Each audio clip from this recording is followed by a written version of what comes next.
इच्छाएं समर्पित करते चलो। इंद्रिय सुखों की इच्छाएं विद्युत की तरह होती हैं। जैसे जैसे वे विषय वस्तुओं की ओर बढ़ती हैं, निष्प्रभावी होती जाती हैं। अपनी कुशलता से यदि तुम इच्छाओं को अपने भीतर मोड़ सको, अपने अस्तित्व के केंद्र की ओर, तो तुम्हें मिलेगा एक और आयाम, चिरंतन सुख का, रोमांच का और शाश्वत प्रेम का। वासना, लोभ और ईर्ष्या इसीलिए शक्तिशाली हैं, क्योंकि ये ऊर्जा है और तुम ही इनके स्रोत हो। निष्ठा और भक्ति तुम्हारी ऊर्जा को शुद्ध बनाए रखती है, तुम्हें उन्नत करती है। जब तुम यह समझ लेते हो कि तुम स्वयं सुख की विद्युत धारा हो, तुम्हारी लालसाएं घटने लगती हैं और प्रशांति आती है। मृत्यु निश्चित है, यह याद रखने से तुम वर्तमान क्षण में सजीव रहते हो, राग और द्वेष से मुक्त। इस विरोधाभास को हमेशा याद रखो कि इच्छा खुशी को खत्म करती है, लेकिन सभी इच्छाओं का लक्ष्य है खुशी।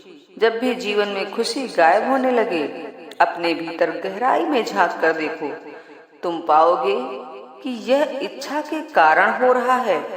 विडंबना यह है कि हमारी इच्छा ही केवल खुशी है। कोई जीव आज तक पैदा नहीं हुआ जिसे दुख की चाह हो, न ऐसा पहले कभी हुआ है और न भविष्य में होगा।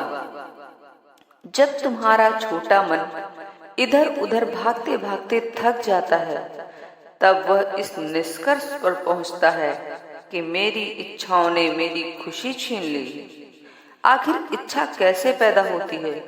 किसी सुखद अनुभव की स्मृति या भूत के प्रभाव से यह पैदा होती है। कुछ देखने या सुनने से भी इच्छा जागृत हो सकती है, या किसी विशेष स्थान या व्यक्ति के संपर्क में आने मात्र से। किसी और व्यक्ति की जरूरत या इच्छा भी तुम्हारी अपनी इच्छा के रूप में पैदा हो सकती है।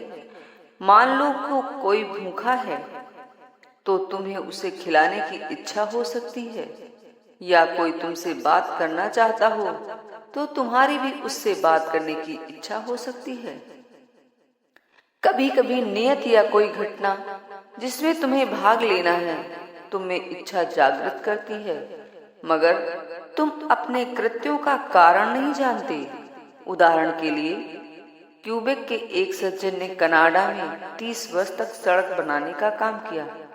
कारण जाने बिना वह फॉर्म पर काम करता रहा।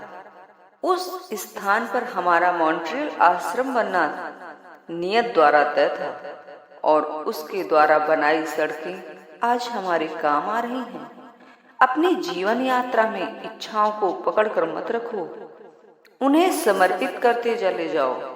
जैसे जैसे समर्पण करते जाओगे, इच्छाएं कम उत्पन्न होंगी।